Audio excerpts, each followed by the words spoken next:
Na spomienkovej Ľubyho lúke v Liptovskom Hrádku pribudli ďalšie mená významných osobností, ktoré sa svojím životom a prácou pričinili o rozvoj mesta Liptovský Hrádok. Opäť sa rozširuje počet mien a dejinných udalostí, ktoré v rámci edukácie môžeme ponúknuť návštevníkom mesta Liptovský Hrádok, ale samozrejme aj jeho obyvateľom.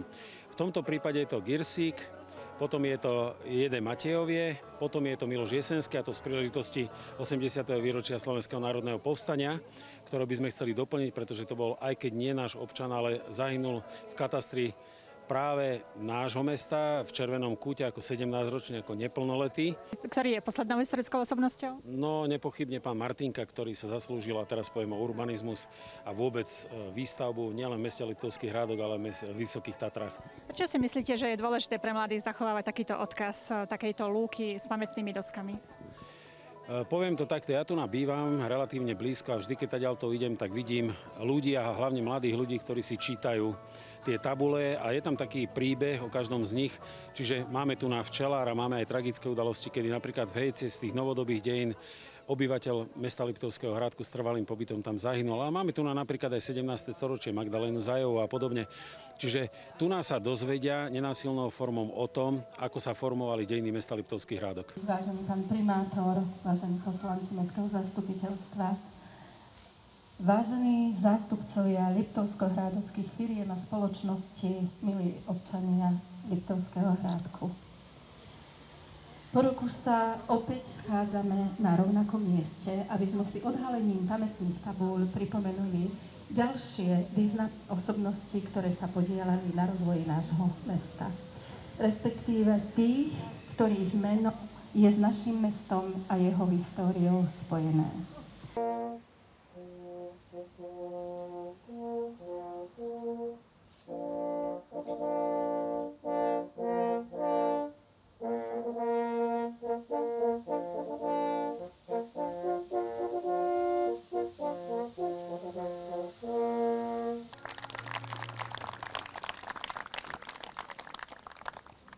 Aspoň takto si na neho ešte spomenul. Bol to naozaj človek, ktorý nedbal na ničoho, iba na to, čo bolo dobré. Mne to bol bratranec vlastne, no lenže on bol podstatne starší, takže ja som toho brala ako takého veľkého kamaráta. Mala som ho veľmi rada. A on ma mal tiež rád. Lebo keď sme chodievali, tak spolu vždy ma berával aj tak na prechádzke. Kto bol Jozef Dekret Matejovie a aký je jeho odkaz aj dnešným generáciám? O tom nám pár slov povie riaditeľ Strednej odbornej školy lesníckej a drevárskej. Dovolte mi povedať aj pár slov o Jozefovi Dekretovi Matejovi.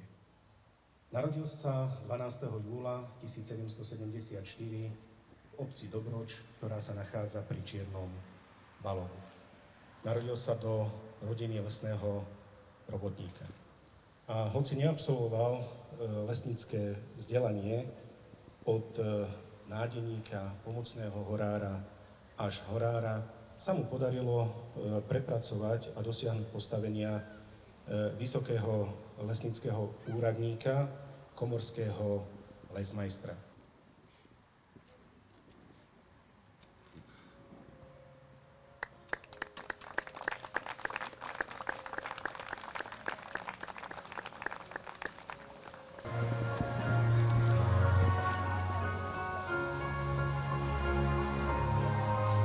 Ďalšou osobnosťou, ktorá sa zapísala do histórie mesta Liptovský Hrádok, je Jan Ksaver Girsík, ktorý bol významným odborníkom v oblasti lesníctva.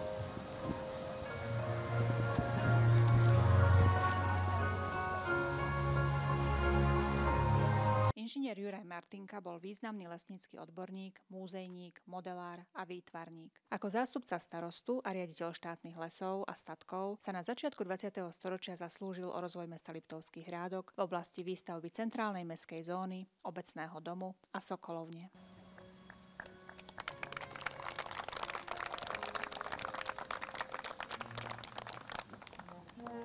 V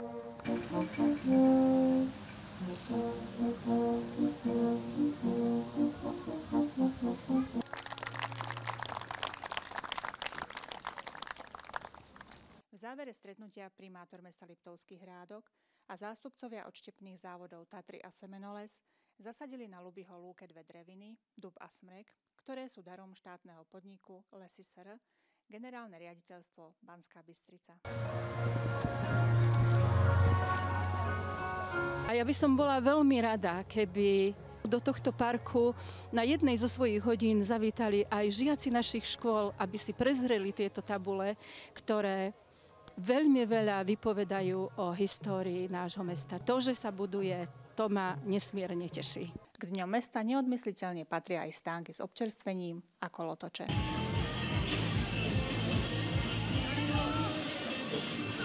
Dni mesta ďalej pokračovali bohatým hudobným programom.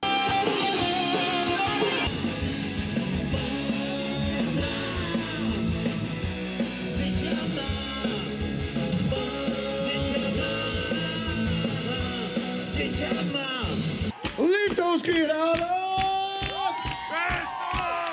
Mali ste úžasný! Pura tancuj, nepresáhni! Pura tancuj, tancuj mi! Ďakujem veľmi pekne! Ahojte, ja zdravím všetkých divákov televízie Liptovský Hrádok a všetkých hradovčanov, tak sa to povie správne, že hradovčanov, ktorí boli sa pozrieť na náš koncert a vlastne aj na všetko okolo tohto koncertu, ako je celá táto akcia vyskladaná. Chcem vám povedať, že ste úžasní, viete sa skvelo baviť a teším sa, kedy sa stretneme zase. Dúfam, že čoskoro.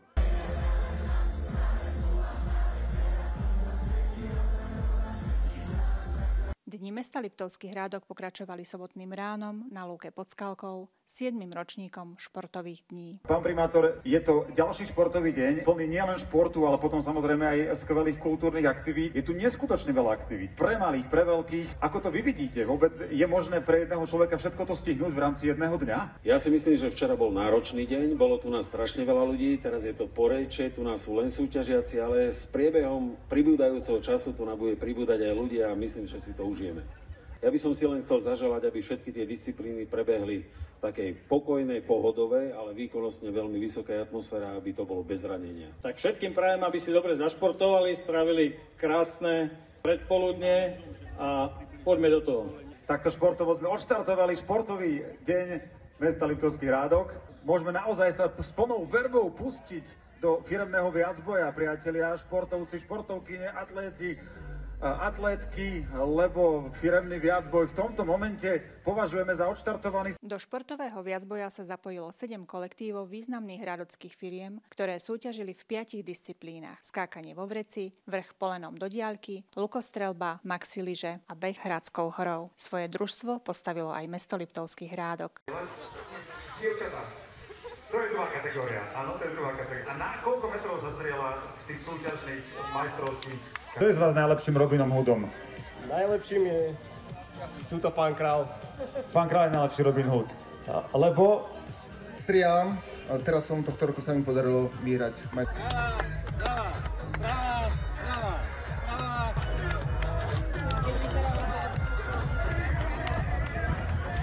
Súčasťou dní mesta boli aj športové, pohybové a vzdelávacie súťaže pre deti. Ste správne, sú to tí najlepší adepti na maxiliže, akí vo firme sú?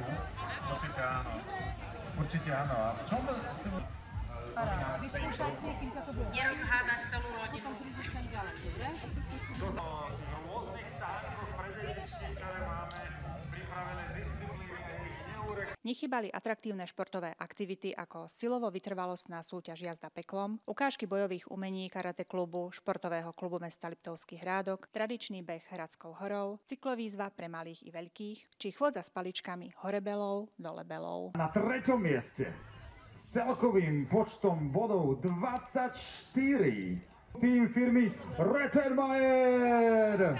Neskôr 26 bodov. Na druhom a striebornú pozíciu získava tým v spoločnosti LTEC. Na prvom mieste zlatí absolútni šampióni, športovci, športovkyne spoločnosti Fibris. Dali do toho srdce, preto vyhrali. Očividne, áno. My sme sa teraz hýbali a to druhú časť sa budeme baviť. Tak dobrú zábavu. V rámci tohtoročného programu vystúpili amatérske aj profesionálne skupiny, nechýbalo vystúpenie domácich tanečného klubu Jessy Vavrišovo a tanečného odboru základnej umeleckej školy Liptovský Hrádok, detský folklórny súbor Cindruška a folklórny súbor Majerán.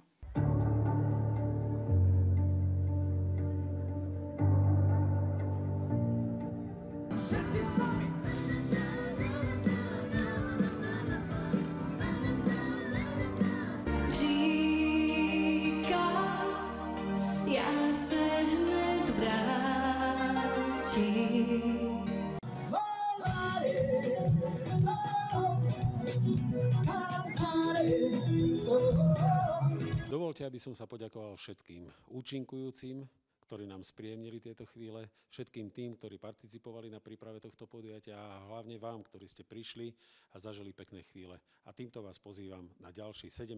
Hornoliptovský jarmok. Ingrid Pavlíková, televízia Liptovský Hrádok.